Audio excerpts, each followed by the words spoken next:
I'm Peyton Cole. I'm 45 years old, and for the past 27 years, Stanton Enterprises has been more than just a workplace. It's been my professional home, my proving ground, and the stage for what I consider my life's work. I've spent nearly 3 decades immersed in the intricate realm of automotive encryption, leading projects critical to protecting vehicle software from a world increasingly vulnerable to cyber threats. My role: I'm the architect behind the codes and algorithms that keep millions of cars secure, the invisible shield guarding against hacks that could jeopardize safety and privacy. Every day I wake up with a deep sense of responsibility, not just to my job but to the millions of drivers relying on the technology I help create. Encryption is a subtle art. It's not flashy or glamorous, but it's vital, and it demands rigorous precision, relentless attention to detail, and above all, a meticulous approach to documentation. Every line of code, every system blueprint, every patent filing is carefully crafted and recorded. Over the years, I've become known within Stanton Enterprises as the person who never cuts corners, who guards intellectual property with unwavering diligence. My reputation is built on that reliability. But none of that preparation, none of the quiet years of dedication, could have prepared me for what happened exactly 3 days before the milestone that would change everything, the activation of my $180,000 bonus. That bonus wasn't just a financial reward. It was tied to a license clause crucial to my patented encryption technology. Once vested, it would trigger rights that not only recognized my ownership, but also guaranteed ongoing royalties tied directly to the company's use of my intellectual property. And then, without warning, Derek Stanton, the CEO's son and heir apparent, called me into his office.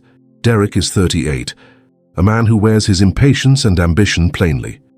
His focus is razor-sharp on boosting quarterly profits, driving cost reductions, and moving fast. In that moment, I sensed he viewed me as an obstacle rather than an asset, an expensive line item to be eliminated. His words were blunt and immediate. "Effective immediately. You're terminated," he said, without a hint of hesitation. I swallowed the surprise, keeping my voice steady. "Understood, sir," I replied calmly, masking the storm of thoughts racing through my mind. But beneath that calm exterior, a strategic calculation was already taking shape. This wasn't a mere dismissal.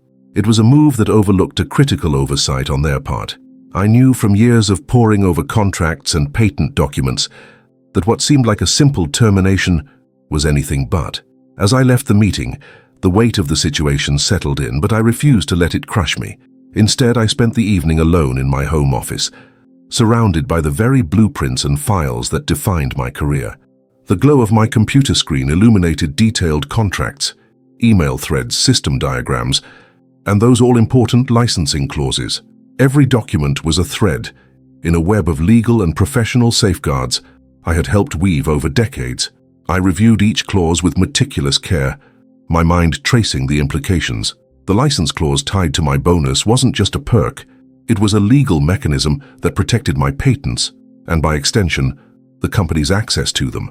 If the license was revoked pre-bonus, certain rights could be suspended, and ongoing deals leveraging my encryption technology could be put on hold. The financial stakes were enormous. A $418 million automotive software deal was hanging in the balance. I wasn't reacting emotionally, I was strategizing. Derek's impulsive decision was a costly oversight. I realized that instead of being powerless, I was uniquely positioned to respond with precision. The contracts and documentation I had cultivated over 27 years weren't just paperwork. They were my strongest defense, the foundation for a systematic pushback that could turn the tables. That night, as the city lights dimmed outside my window, I made a silent vow. I would not let this abrupt betrayal erase my years of dedication. I would leverage every legal and professional tool at my disposal to protect my work, my rights, and the integrity of the technology that millions depended on. The battle was just beginning, but I felt the stirrings of control returning. Derek may have pulled the trigger, but I held the blueprint to stop the fallout, and I was ready to act. Over the past 27 years, my journey at Stanton Enterprises has been one defined by precision, perseverance, and innovation. When I first joined as a fresh-faced engineer, I couldn't have imagined the depth of responsibility my role would grow into. I wasn't just coding algorithms. I was architecting the very foundations of automotive cybersecurity. My encryption systems became embedded in over 70% of Stanton's vehicle software, quietly safeguarding millions of drivers every day. That's not just a point of pride. It's a legacy built on tireless nights, countless revisions, and a steadfast commitment to excellence. From the earliest days, I understood that encryption wasn't just about writing complex code. It was about anticipating threats that didn't yet exist. Every line I wrote had to be foolproof, resilient against evolving cyber attacks that could compromise vehicle safety or customer privacy. The stakes were immense. A single vulnerability could open the door to catastrophic failures or data breaches, with repercussions echoing far beyond the company's walls. I took that responsibility seriously. No, I took it personally. My work didn't just protect cars, it protected people. Parents driving their children to school, commuters navigating highways at rush hour, emergency responders relying on uninterrupted vehicle systems, all depended on the security measures I designed. It was a weight I carried with humility, but also with immense pride. That dedication shone through in every project. The encryption algorithms I patented, the system optimizations I pioneered, the seamless integration of security protocols into complex vehicle software ecosystems. Those patents aren't just technical documents. They're the culmination of decades of knowledge and expertise. Embedded within Stanton's software, these patented algorithms generate roughly $120 million in annual revenue, a testament to their critical value. They're also central to the company's competitive edge, setting Stanton apart in an industry where trust and security are paramount. Over time, I advanced from an engineer writing code in isolation to the lead architect steering entire encryption projects, shaping the company's direction in automotive cybersecurity. Beyond the algorithms themselves, I crafted detailed documentation, sometimes overlooked, but absolutely essential. These blueprints, patent filings, and system schematics formed a comprehensive digital fortress that protected not only intellectual property, but also ensured regulatory compliance and client trust. Every update, every modification was logged, every communication carefully archived. This archive wasn't just a backup, it was a strategic asset, a safeguard against not just technical errors, but professional disputes. Few outside my immediate circle knew the full extent of this repository, but I maintained it with rigor. This meticulous documentation created a level of transparency and traceability that benefited both the company and our clients. It enabled seamless audits, swift identification of potential vulnerabilities, and clear attribution of intellectual property rights. It was the bedrock of Stanton's licensing agreements and royalty structures. My compensation reflected this value.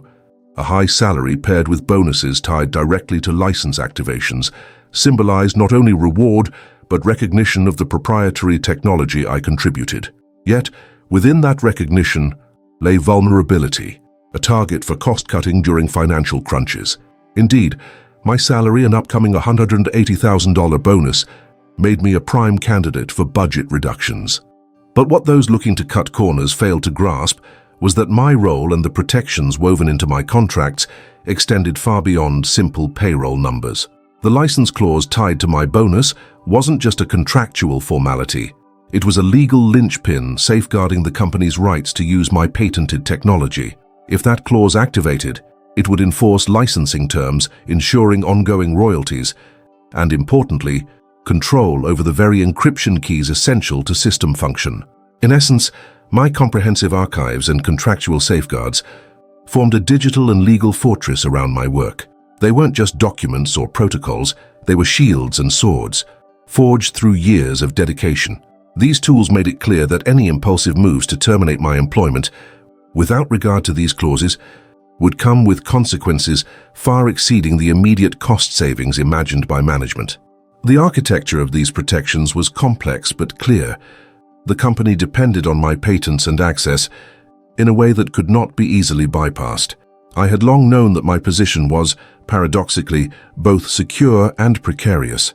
Secure because my knowledge, patents, and system control were indispensable. Precarious because I was a high-cost employee in an environment increasingly driven by short-term financial pressures. Yet, My strategic and methodical approach to documentation and contract management had always been my safeguard, an invisible but formidable barrier against abrupt, ill-considered decisions. Now, with the looming bonus activation just days away, I found myself reflecting on this intricate balance. Every file, every patent, every email trail was a testament to the value I'd created and the protections I'd painstakingly built. It was a fortress few would dare to assault, but one that had to be defended with resolve. The realization settled in. My professional archives were not just historical records. They were my final line of defense in a battle that was about to ignite. Derek Stanton, 38 years old, the CEO's son and the company's executive vice president. To the outside world, he looked the part, fresh-faced, confident, and driven by ambition. Internally, though, his style was impulsive and laser-focused on the numbers, especially quarterly profits. Ever since his father had stepped back from day-to-day operations, Derek felt the pressure mounting.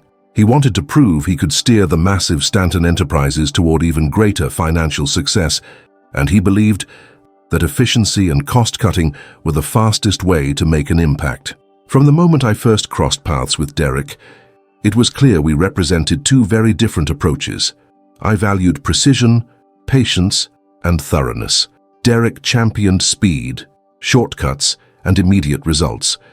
To him, the months and years I'd spent perfecting encryption algorithms and building an impregnable digital fortress were just overhead, expenses to trim in an increasingly competitive market. The numbers mattered more than the nuances of intellectual property or the risks of cutting corners. The timing of my termination wasn't coincidental. Derek knew about the $180,000 bonus scheduled to vest 3 days later, a bonus tied directly to a licensing clause on my patented encryption technology. That bonus wasn't just about rewarding me. It was a contractual trigger that activated specific licensing rights protecting both my patents and the company's use of them. Derek's plan was simple in theory: fire me before the bonus could vest, thereby avoiding the payout and, more importantly, circumventing the license clause tied to it. His objective was to replace me with a cheaper contractor, someone who would accept a fraction of my salary and wouldn't trigger any bonus-related licensing conditions. Derek was eager to slash nearly $250,000 in annual salary expenses in one fell swoop. Add the $180,000 bonus he hoped to sidestep, and that was a near $500,000 immediate saving. For Derek, this was a win: cut costs, increase profits, and move on. But Derek's plan was fatally flawed. He failed to fully grasp the complexity of the contracts I'd negotiated over decades, nor did he appreciate the critical safeguards embedded within them. The license clause wasn't just some boilerplate legal jargon. It was a calculated protection designed precisely for situations like this. If the licensing rights were revoked before the bonus vested, the company couldn't just walk away cleanly. The clause included strict provisions that could suspend access to my patented encryption technology altogether, effectively halting any ongoing deals dependent on it. Moreover, Derek overlooked a crucial technical detail, one that I had guarded carefully. Only I held master access to the encryption keys embedded in the pending deals. These weren't just passwords or codes. They were cryptographic keys that unlocked the very security systems on which our $418 million automotive software deal depended. Without those keys, the deal couldn't proceed, and no cheaper contractor could replicate that access overnight. Even more concerning was Derek's legal counsel, Mark Harmon, who grossly underestimated these risks. Mark had reviewed the termination paperwork, but apparently had not fully analyzed the licensing clause or the potential regulatory implications. He ignored the fact that revoking the license prematurely could expose Stanton Enterprises to breach of contract claims, regulatory scrutiny, and client backlash. Mark's complacency gave Derek false confidence that the move would go unnoticed and unchallenged. Within the executive suite, the pressure was mounting to deliver stronger earnings to shareholders. Derek saw my elimination as an easy fix, an immediate cost reduction that would signal his decisiveness. He dismissed warnings from middle management and technical teams who cautioned that my departure might disrupt technical continuity. His focus was profit, not stability. In his mind, the encryption expertise I embodied was replaceable. The contractual fine print was expendable. But as I began to review the contracts and technical dependencies later that evening, it became clear that Derek's strategy was not just reckless, it was a catastrophic oversight. The licensing clause was a legal lever, and my control over the encryption keys was a technical choke point. Together, they formed a barrier Derek had grossly underestimated.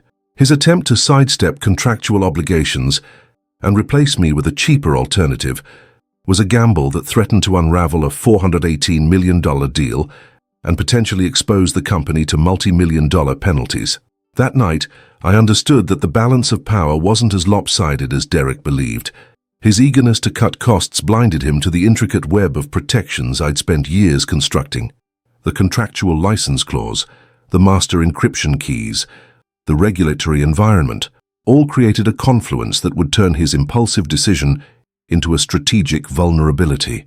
Derek Stanton had acted swiftly and decisively, but in his haste, he had overlooked the very foundations holding Stanton Enterprises' automotive encryption and its massive pending deal together.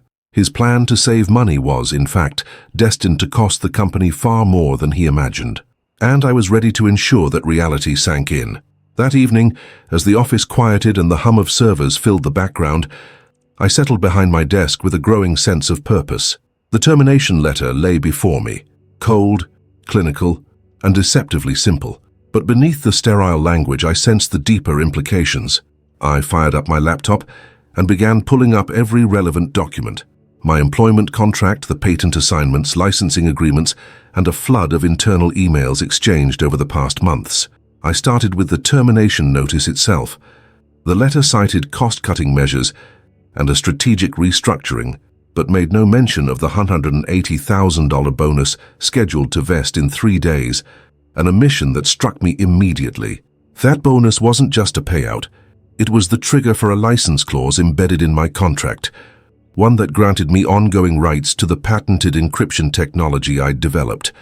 If that bonus vested, the company's license to use my patents would be irrevocable, and royalties would flow accordingly.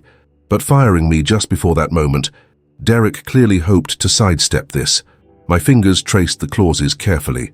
The license clause specified that if my employment terminated before the bonus vested, the company had the right to revoke licenses granted for my patented technology.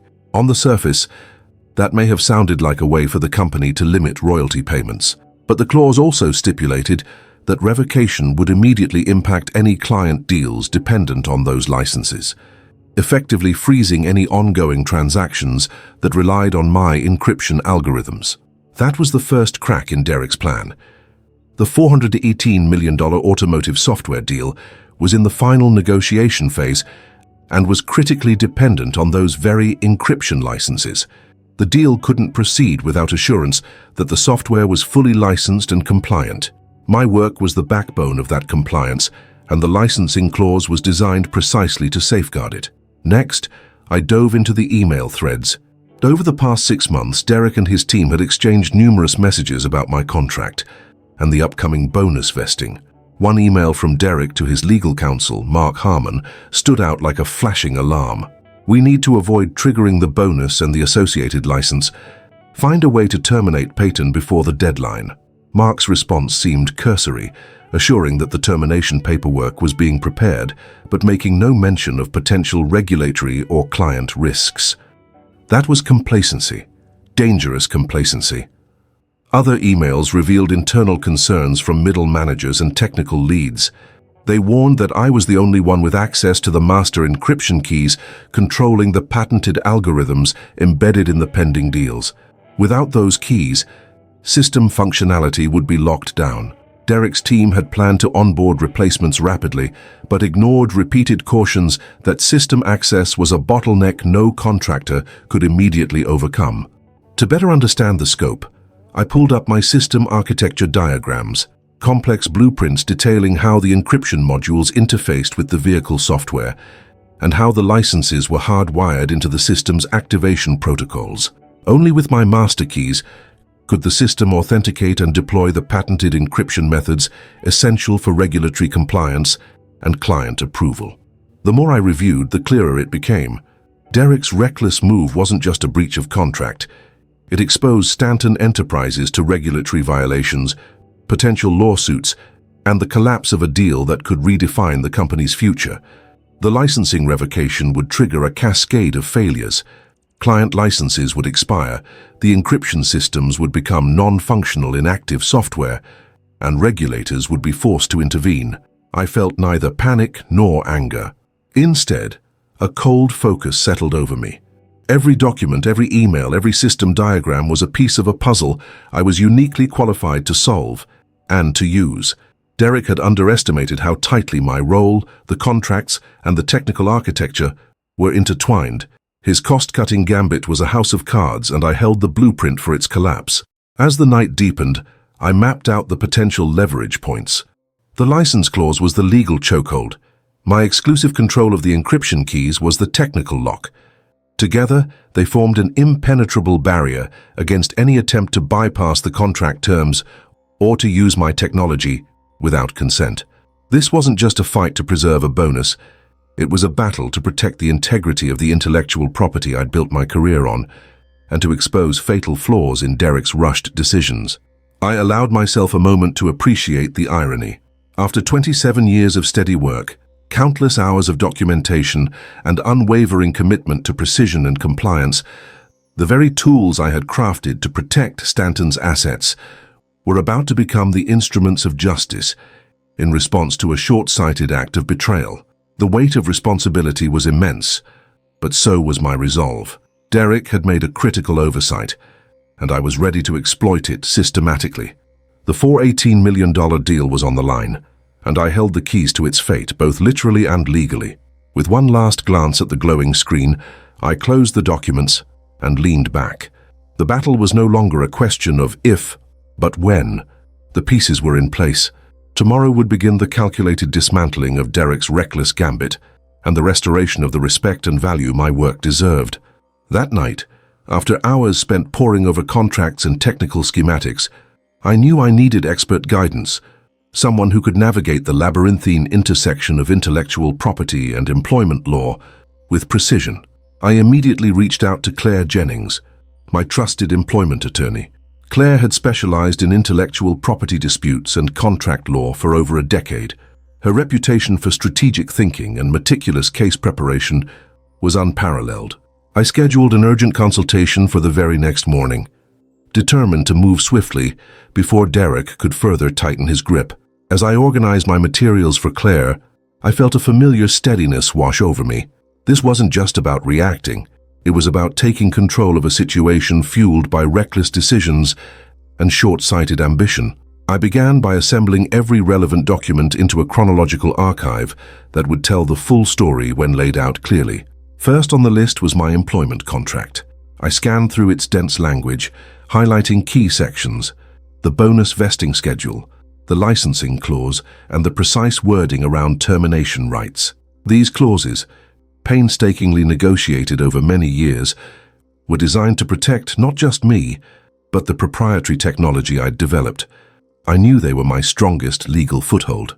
Next, I gathered all patent filings related to my encryption algorithms. These weren't just academic exercises. They were legally registered assets that Stanton Enterprises leveraged in their core products. Each patent document was carefully cross-referenced with licensing agreements Stanton had signed with clients. This web of legal protections ensured that any sudden revocation of licenses would have immediate and costly repercussions. I then turned to the email trails. Over the last 6 months, my inbox had become a treasure trove of evidence. Emails from Derek discussing cost-cutting strategies, exchanges with Mark Harmon that downplayed risks, and internal warnings from colleagues about system security vulnerabilities and access bottlenecks. Each message was a piece of the puzzle, revealing not only intent, but negligence and disregard for protocol. The system access logs were next. These digital records showed that only I had the master decryption keys required to unlock the patented encryption modules embedded in the upcoming automotive software release. Without them, even the most skilled contractor on Derek's replacement roster would be blind, unable to proceed, and bound to cause catastrophic delays. I also included the bonus vesting schedule, a document often overlooked but critically important. It demonstrated precisely when my $180,000 bonus would activate and the licensing rights it would trigger. Derek's decision to fire me just 96 hours before this date was clearly an attempt to circumvent these contractual obligations. Aware that digital documentation alone wouldn't suffice, I reached out to colleagues who had witnessed Derek's intentional maneuvering. I secured written witness statements from them, carefully worded to corroborate my findings without breaching internal confidentiality agreements. Their testimonies would bolster the narrative that this was not a routine cost-cutting measure, but a deliberate attempt to undermine contractual protections. To ensure the integrity of all this evidence, I created encrypted backups stored securely on multiple devices and cloud services. This step was essential, not only to guard against potential data tampering, but also to prepare for any legal challenges that might arise. The digital fortress I'd built over decades was about to be fortified further. In the quiet hours before dawn, I sketched a detailed map of the system's vulnerabilities, technical choke points Derek's team couldn't access without my decryption keys. I marked the dependencies between our patented algorithms and the licensing agreements underpinning the $418 million deal. This visual blueprint was more than a technical diagram. It was a strategic playbook, a way to translate complex encryption architecture into actionable leverage. Throughout it all, I kept repeating a single thought. They overlooked the license revocation trigger tied to my bonus and the encryption key custody. Time to activate. This mantra grounded me, cutting through any residual frustration and focusing my energy on the path ahead. By the time my phone buzzed with Claire Jennings' confirmation, I was ready. I had transformed frustration into preparedness, betrayal into strategy. The documents were organized, the evidence substantiated, and the legal path clear. I was no longer just an employee caught off guard. I was a professional architect of my own defense, poised to hold Stanton Enterprises accountable. The road ahead wouldn't be easy. Derek's move was audacious and the stakes were enormous. But armed with comprehensive documentation, legal expertise, and unshakable resolve, I felt ready to face the coming battle. The moment to act was now. My attorney, Claire Jennings, was exactly the kind of professional I needed. Sharp, seasoned, and relentless when it came to intellectual property and contract law.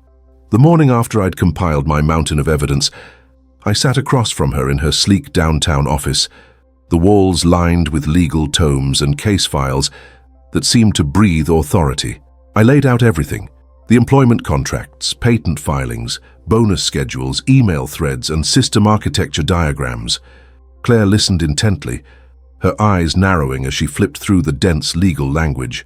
After hours of painstaking review, Claire looked up, her expression a mix of concern and determination. "Peyton, Derek Stanton's termination of your employment isn't just a personnel decision. It's a textbook breach of contract, specifically the license clause embedded in your bonus agreement. They triggered that termination right before your $180,000 bonus vested, hoping to avoid activating the licensing rights tied to your patents." She explained that the license clause was more than a financial instrument. It was a powerful legal safeguard designed to protect my proprietary technology and its associated royalties.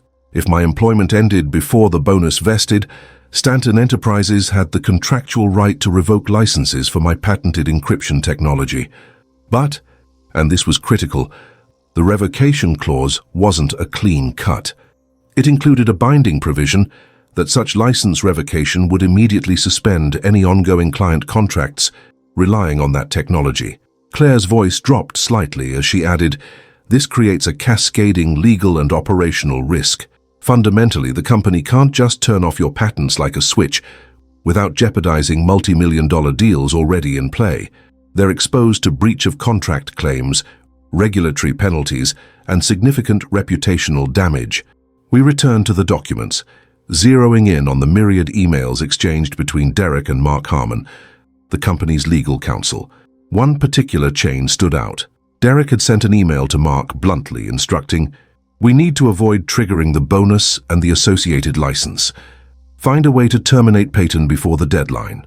Mark's brief reply assured that termination paperwork was in preparation, but failed to flag the potential legal pitfalls or regulatory consequences. Claire's tone grew sharper. "This is negligence bordering on willful ignorance. Mark Harmon clearly underestimated the risks or chose to disregard them. That email trail is a damning piece of evidence showing intent to circumvent contractual obligations. Beyond the contracts and emails, Claire recognized the technical chokehold I held. I explained how only I had master access to the encryption keys critical to activating and managing the patented algorithms embedded in Stanton's automotive software. Without those keys, no substitute contractor could proceed with the $418 million deal, pending final approval. Claire nodded thoughtfully. Your exclusive custody of those keys isn't just a technical detail, it's a material fact in this dispute. It underpins your claims of indispensable control over proprietary technology, something courts and regulators take seriously in intellectual property disputes. Together, we mapped out the regulatory landscape. The Securities and Exchange Commission, SEC, and patent offices were potential arenas for complaints, given the fiduciary breaches and intellectual property violations at stake. Stanton Enterprises could face investigations for failing to disclose contractual breaches affecting material client agreements and for possibly misleading shareholders on the status of critical licensing deals. We identified client contracts that explicitly tied licensing validity to my patents and bonuses. The sudden revocation of licenses would constitute a breach triggering contract suspensions or terminations, leading to cascading financial and reputational fallout. It was more than a personnel matter. It was a corporate crisis waiting to erupt. Claire began drafting formal legal complaints and notices. We'll start by serving Derek and Stanton Enterprises with breach of contract notices, citing the license revocation clause and the fiduciary duty violations inherent in this premature termination. Simultaneously, we'll prepare regulatory filings to ensure this doesn't get swept under the rug. She emphasized the importance of timing and precision. Every letter, every filing needed to be airtight, supported by the overwhelming documentation I had compiled. Our approach would be multi-pronged: legal action paired with regulatory pressure and client notifications to create maximum leverage. I also engaged a cryptography expert recommended by Claire, who began validating the technical claims about master key control and system dependencies. Their expert testimony would be crucial in court and regulatory hearings, translating complex encryption architecture into understandable, irrefutable evidence. Throughout the day, Claire and I refined our strategy. We flagged the critical moments: Derek's premature termination, the upcoming bonus vesting date, the license clause enforcing suspension of patents and client contracts, and the exclusive encryption key custody. Each piece was a thread in a tapestry, exposing reckless management decisions and contractual breaches. As we wrapped up, Claire looked me in the eye and said, "Peyton, this isn't just about getting your bonus. It's about upholding the integrity of your intellectual property and holding Stanton Enterprises accountable for their fiduciary duties. You have a solid, ironclad case here." Her confidence bolstered my resolve. The contract review wasn't merely an exercise in legal due diligence. It was the unveiling of Derek's fatal miscalculation and Stanton's vulnerability. With Claire's meticulous analysis confirming the contractual and fiduciary breaches, the path ahead became clearer and the stakes higher. Leaving her office, I felt a surge of purpose. The documents I had spent decades compiling were not just files, they were weapons in a battle for justice and recognition. Derek had gambled on ignorance and haste, but with legal precision and strategic planning, I was prepared to turn the tide. The breach was confirmed, the violations undeniable, and the countdown to holding Stanton Enterprises accountable had begun. The moment had come to move from planning to action. I knew the weight of what I was about to do. Serving legal notices to Derek Stanton and Stanton Enterprises wasn't just a formality. It was a declaration that I would no longer be sidelined or ignored. My years of dedication, the patents I'd painstakingly developed, the encryption systems I architected, everything was on the line. Yet I was calm, methodical, and resolute. This was no knee-jerk retaliation. This was a calculated professional maneuver designed to enforce the protections embedded in my contracts and to safeguard the integrity of the company's pending multi-hundred-million-dollar deal. I started early one morning, sitting at my desk surrounded by piles of documents, printed copies of my employment contract, patent certificates, internal emails, and system architecture diagrams. I carefully drafted the legal notices with Claire's guidance.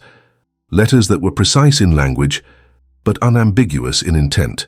The notices cited the breach of contract, stemming from my abrupt termination just 96 hours before my $180,000 bonus vested, and the corresponding license revocation clause that Derek's actions had triggered. The message was clear. Stanton Enterprises had illegally revoked licenses for patented encryption technology, jeopardizing ongoing client contracts and regulatory compliance.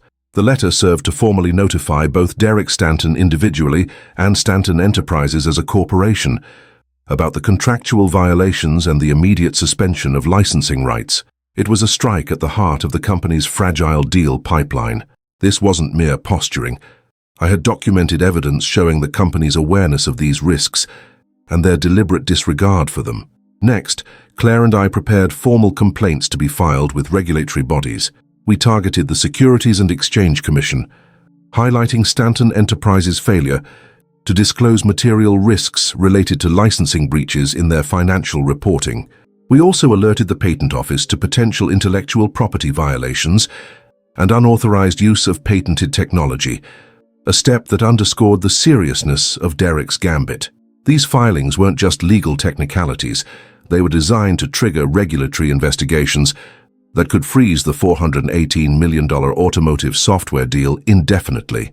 In parallel, I reached out discreetly to key clients involved in the pending deal. This was delicate.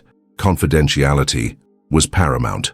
I crafted measured communications explaining potential licensing disputes without divulging sensitive internal details.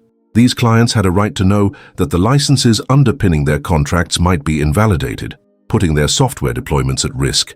Their growing concerns would amplify pressure on Stanton Enterprises, creating a professional and regulatory environment where the company could no longer ignore the consequences of Derek's premature termination decision. Throughout this process, I maintained a composed, professional demeanor. Derek, blissfully unaware of the full extent of my preparations, continued moving forward with onboarding cheaper contractors he hoped would seamlessly replace me. He celebrated internally, convinced he'd saved the company hundreds of thousands of dollars and secured his position with decisive action. His phone calls and emails to legal counsel buzzed incessantly, but none reached me directly. I kept communication strictly through my attorney, maintaining a shield of calm professionalism that concealed the escalating leverage I was building. Meanwhile, I secured a consulting agreement with one of Stanton's competitors, a move that ensured my financial stability during the unfolding conflict. This consulting contract wasn't just about income.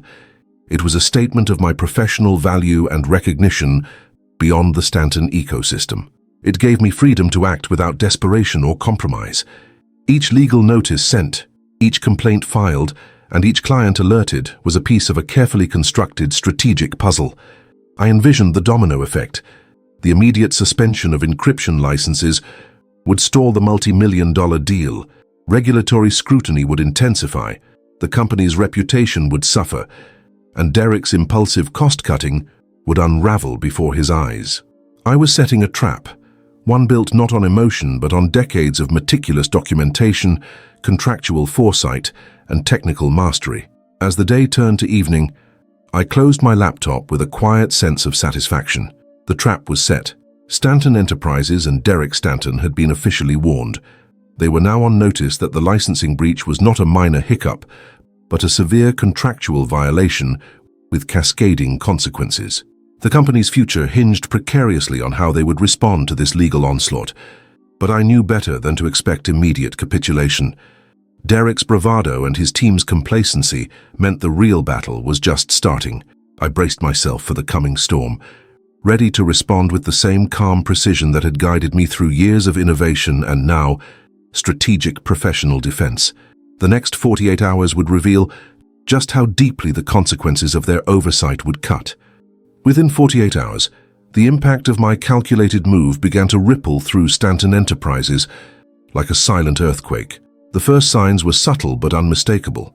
System failures cropping up in critical areas, tied directly to the patented encryption technology I controlled. The encryption keys, Master keys I alone held were revoked in accordance with the license revocation clause triggered by my termination pre-bonus vesting. This wasn't a simple technical glitch. It was a deliberate contractual response that put the entire system on lockdown. I monitored internal communications closely. Though now shut out of Stanton's internal network, my contacts inside the company discreetly fed me updates. The replacement team Derek had rushed to onboard was scrambling. They lacked the access, the intricate knowledge, and most importantly, the encryption keys necessary to unlock and maintain the patented systems at the core of the $418 million automotive software deal. The keys weren't some generic passwords a contractor could guess or reset. They were cryptographic master keys deeply integrated into complex layers of the system's architecture. Without them, the team was effectively locked out of critical functions. As system failures mounted, delays began to cascade. The automotive software deal, already in its final negotiation phase, came to an abrupt halt. Clients, who had been assured of seamless integration and compliance, started raising alarms. Questions about licensing validity, compliance with regulatory standards, and risk exposure flooded in. Internal meetings turned frantic as executives scrambled to explain these outages and the brewing crisis. Derek's phone became a relentless source of stress. Calls from legal counsel, anxious clients, and senior executives converged into a storm of demands and urgent queries. The facade of control he'd cultivated was cracking. He reached out repeatedly, trying to negotiate to find quick fixes, but every attempt hit a brick wall. I declined to engage directly, maintaining a strict protocol of communication solely through my attorney. The professionalism was deliberate. I didn't want to give away my full hand prematurely. Each time Derek's calls came in, I documented them meticulously, timestamps, content summaries, and the growing desperation in his voice. This record would serve as proof of his recognition of the damage and his inability to resolve the crisis without addressing the fundamental legal and technical issues I had raised. Meanwhile, Stanton Enterprises was forced to notify regulatory bodies. The suspension of licensing rights and the ensuing operational disruptions triggered mandatory disclosures to industry regulators and shareholders. This wasn't just about internal contract disputes anymore. It was a question of regulatory compliance and market transparency. The Securities and Exchange Commission started asking pointed questions about the company's disclosures and its ability to fulfill contractual obligations tied to the encryption technology. Clients too grew wary. The trust Stanton Enterprises had built over decades was suddenly fractured. Key accounts began delaying commitments, suspicious that the licensing dispute might invalidate their contracts or expose them to legal risk. The $418 million deal, once on the precipice of closing, now faced indefinite suspension, a professional and financial disaster unfolding in real time. Behind the scenes, I worked closely with Claire Jennings and our cryptography expert. Their combined expertise ensured every technical and legal move was airtight. The encryption expert validated the impossibility of bypassing my master keys without compromising security protocols, reinforcing our position that the replacement team's efforts were doomed without addressing the licensing and access issues. Throughout this upheaval, I remained calm and measured. My years in the encryption field had taught me the value of steady resolve under pressure. I didn't respond to Derek's panic with frustration or gloating. This was about enforcing contractual rights and protecting intellectual property. The stakes were too high for anything less than professional composure. The atmosphere within Stanton Enterprises grew tense and volatile. Derek, once confident and brash, now found himself cornered by a combination of legal precision, technical choke points, and regulatory scrutiny. The deal on the table was frozen, and the company's reputation was under siege. Senior executives whispered about damage control, legal teams scrambled to assess exposure, and the board began to demand explanations. But the one person truly in control, despite the abrupt termination and the corporate upheaval, was me.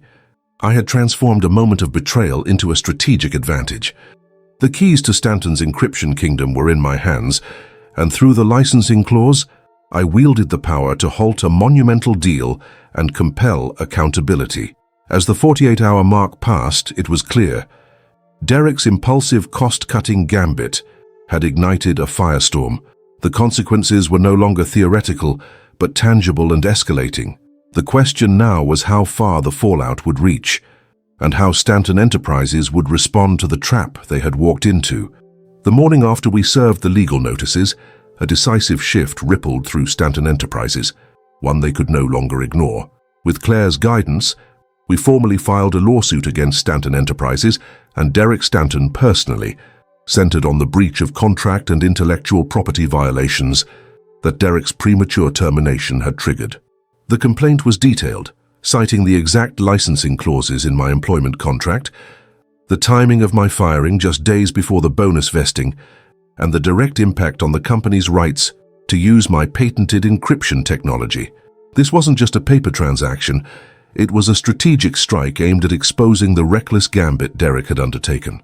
The lawsuit spelled out how Stanton Enterprises had unlawfully revoked licensing rights, triggering potential suspension of ongoing client contracts tied to my patents.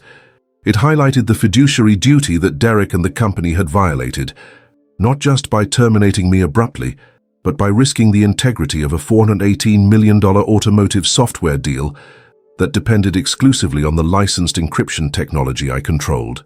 Almost immediately, regulatory investigations intensified.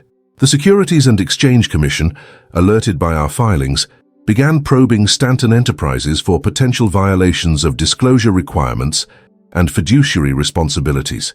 The company's failure to disclose the licensing breach and its impact on material client contracts raised red flags. Simultaneously, the Patent Office initiated a review to assess whether Stanton Enterprises was improperly using patented encryption technology without valid licensing due to the triggered revocation clause. This regulatory scrutiny effectively put the $418 million deal on indefinite hold, freezing negotiations and halting any forward momentum.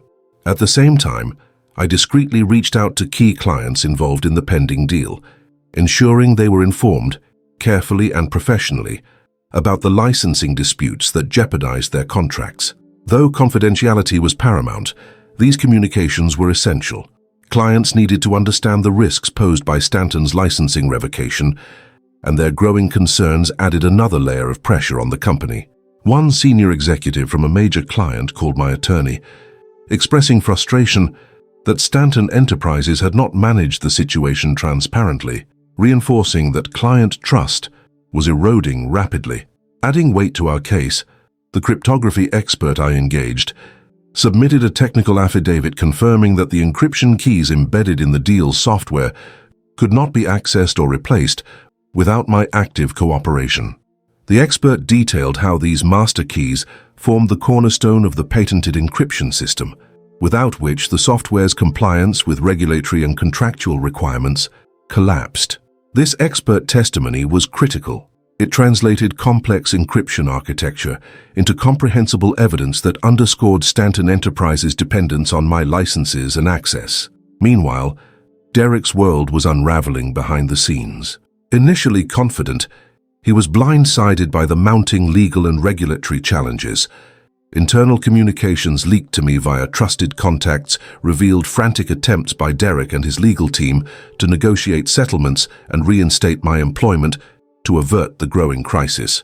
His phone, once a lifeline to decisive action, became a conduit for escalating panic.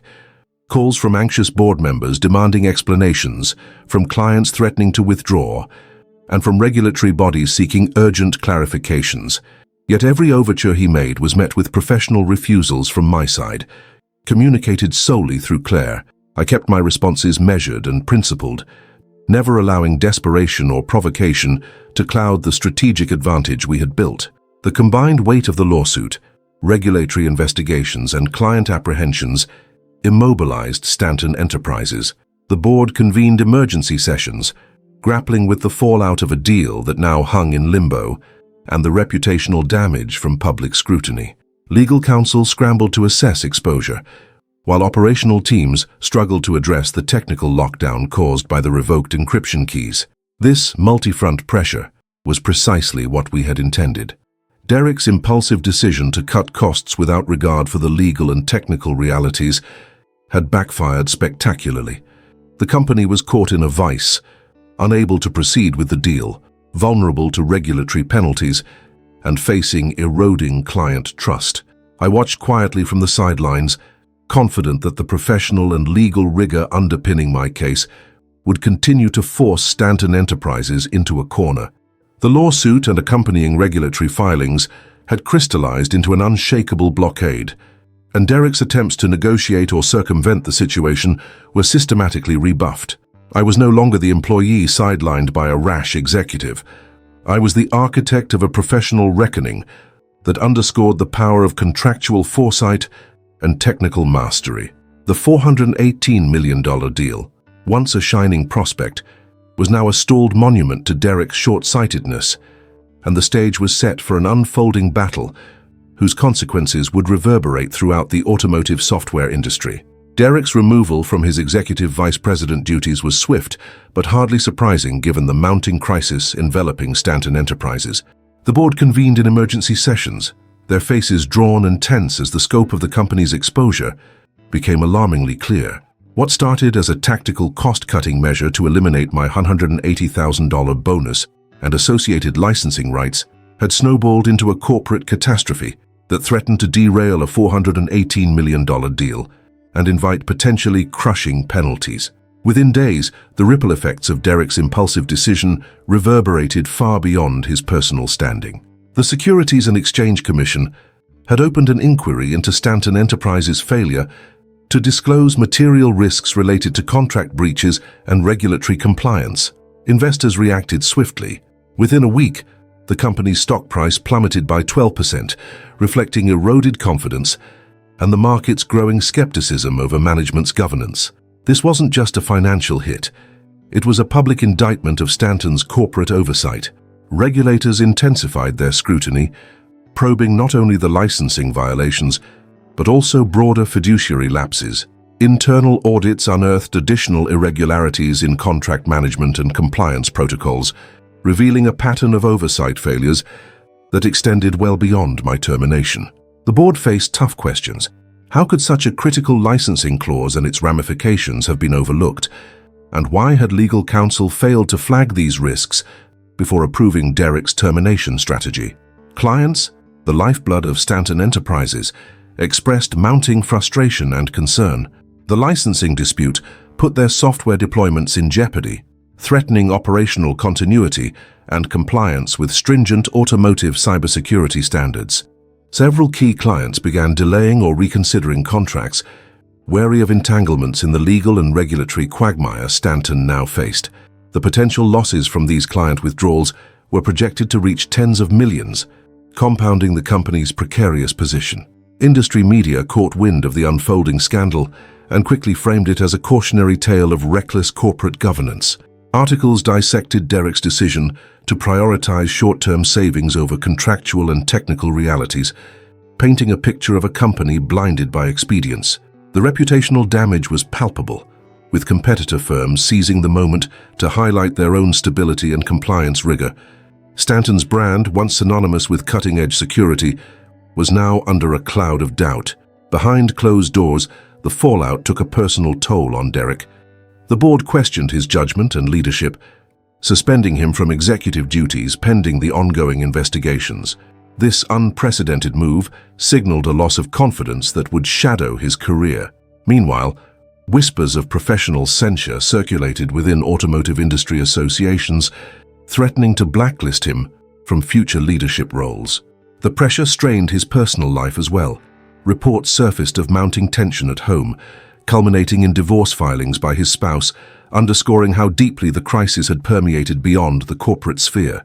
Amid the turmoil, my $180,000 bonus, once the point of contention, was awarded in full, along with interest to compensate for the delay. This financial acknowledgement was more than just a settlement. It was a formal recognition of the contractual breach and my rightful claim. But the victory was about more than money. It represented a validation of the painstaking documentation, the technical mastery, and strategic patience that had formed the backbone of my professional defense. The $418 million deal, however, remained frozen indefinitely. With licensing suspended and regulatory investigations ongoing, Stanton Enterprises was unable to move forward. The paralysis threatened the company's growth trajectory and competitive edge in a fiercely contested market. The consequences of Derek's short-sighted cost-cutting had rippled into a full-blown corporate crisis, exposing vulnerabilities in governance, contract management, and risk assessment. Throughout this upheaval, I maintained a quiet resolve. The professional destruction unfolding around Derek and Stanton Enterprises was not a matter of personal satisfaction, but a sober illustration of how critical it is to respect contractual commitments, safeguard intellectual property, and appreciate the intricacies of corporate accountability. The lessons here were profound. Precision, patience, and meticulous documentation are not just bureaucratic formalities. They are shields that protect careers, reputations, and entire companies from the fallout of impulsive decisions. As the dust settled on this chapter, the industry watched closely. Stanton Enterprises' crisis served as a stark warning about the human and financial cost of ignoring legal and technical realities. Derek's fall from grace was a poignant reminder that leadership demands more than ambition. It requires foresight, respect for process, and an unwavering commitment to integrity. Meanwhile, the frozen deal stood as a symbol of what happens when those elements are absent. The story was far from over, but one thing was clear. The professional reckoning had begun, and the consequences of one man's reckless gambit were reshaping the future of Stanton Enterprises and my own career in ways no one could have predicted. The court's judgment arrived with a quiet finality that belied the storm it represented for Stanton Enterprises. After a thorough review of the evidence, my meticulously detailed contract, the timing of my termination, the licensing clauses, and the expert testimonies, the judge ruled decisively in my favor. The award totaled $245,000, a sum that included my delayed $180,000 bonus, plus additional damages for the breach of contract. It wasn't just a financial win, it was a formal acknowledgement of the wrongful actions taken against me and the value of the intellectual property I had protected for nearly 3 decades. But while the court victory was significant, the ripple effects extended far beyond my personal compensation. Regulatory bodies, alerted by our filings, imposed fines on Stanton Enterprises that soared past the $3 million mark. The Securities and Exchange Commission's investigation revealed serious lapses, not only in disclosing the licensing breach, but in the company's fiduciary obligations to shareholders and clients. These penalties were a stark reminder that corporate governance isn't just about profits, it's about accountability and transparency. Stanton Enterprises was being held to account in a way Derek Stanton and his legal team hadn't anticipated. Derek himself faced cascading professional consequences. The company's board, shaken by the regulatory scrutiny and the frozen $418 million deal, convened emergency meetings where Derek's leadership was called into question. His removal from executive vice president duties was swift and unequivocal. The board cited a loss of confidence in his judgment and his failure to uphold fiduciary responsibilities, a blow that severely damaged his standing within the industry. Industry associations whispered of sanctions, and key professional networks began distancing themselves, signaling a near blacklist situation for Derek's future career prospects. For Stanton Enterprises, the fallout was widespread and damaging. The stock price plummeted by 12% within a week, reflecting investor panic and diminishing confidence in the company's leadership and contractual reliability. Internal audits conducted in the wake of the scandal uncovered further irregularities in contract management and compliance processes, sparking broader regulatory investigations. These findings painted a picture of systemic oversight failures, amplifying the company's vulnerabilities and threatening long-term reputational damage that extended well beyond a single executive's missteps. Clients, already uneasy due to the licensing dispute, reacted with growing frustration. Several key accounts delayed or outright reconsidered their contracts, concerned about the validity of the encryption licenses and the stability of the company as a partner.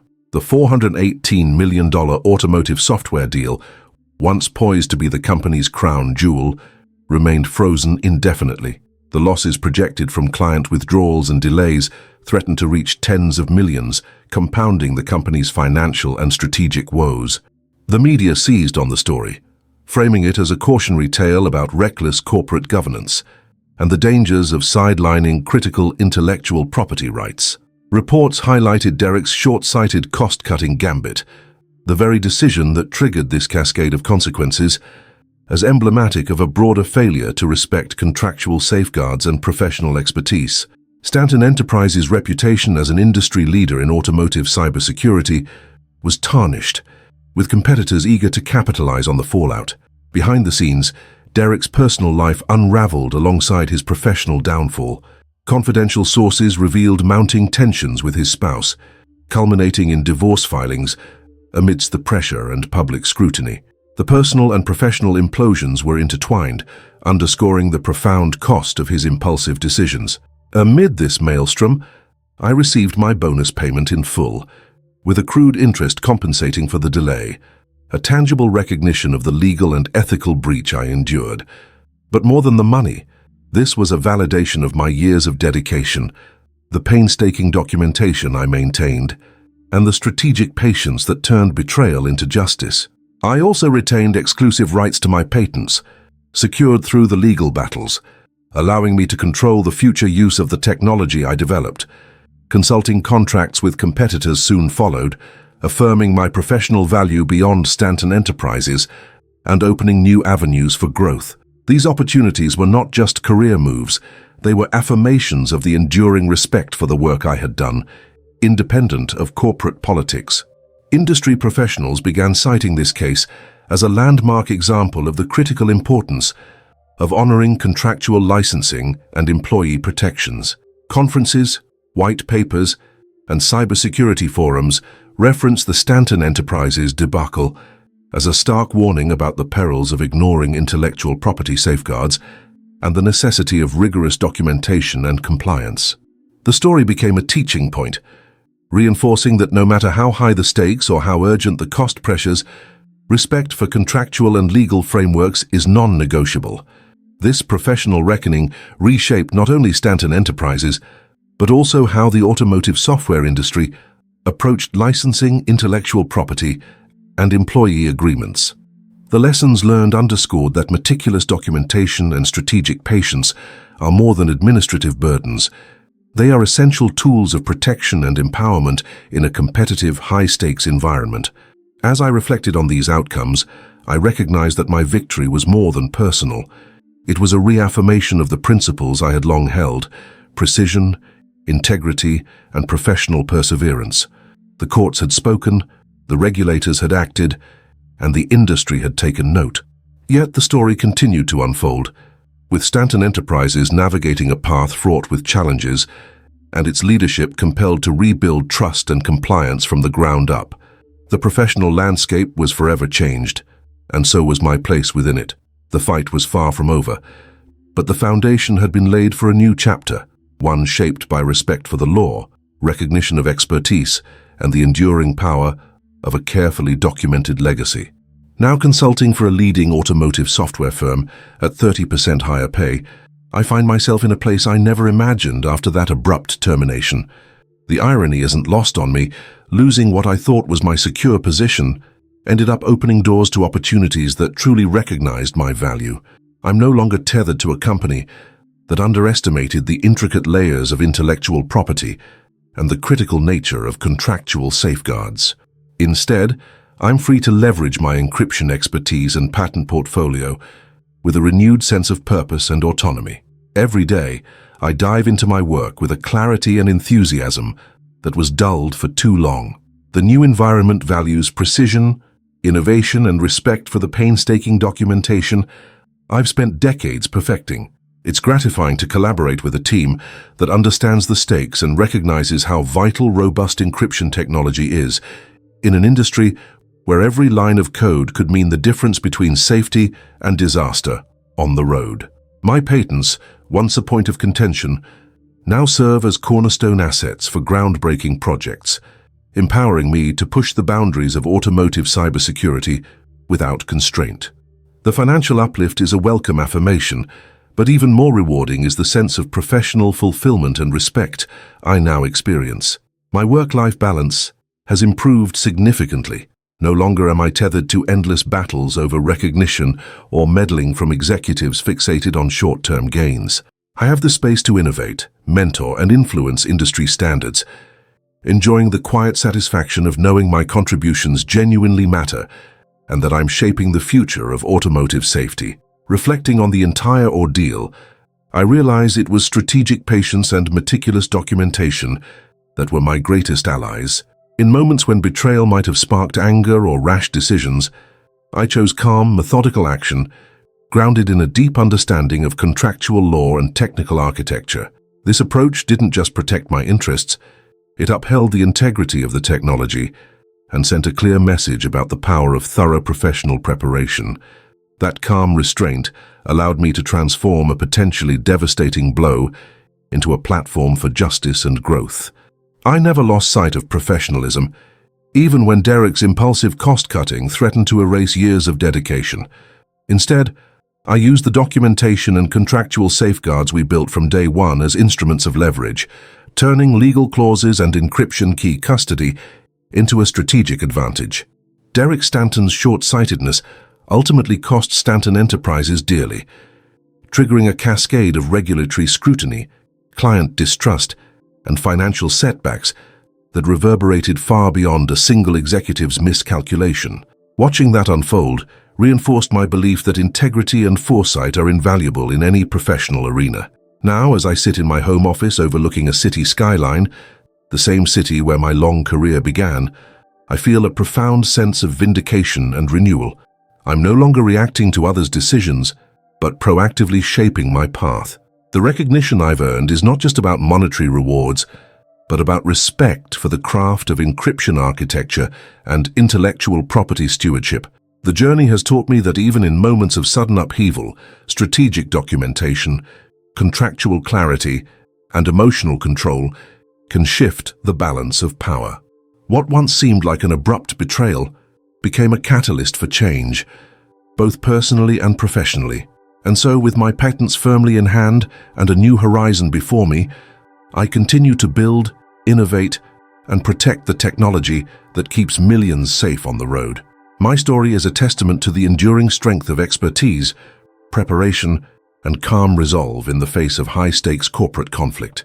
The fight for respect and justice isn't always loud or dramatic, but it is always powerful when guided by knowledge and patience.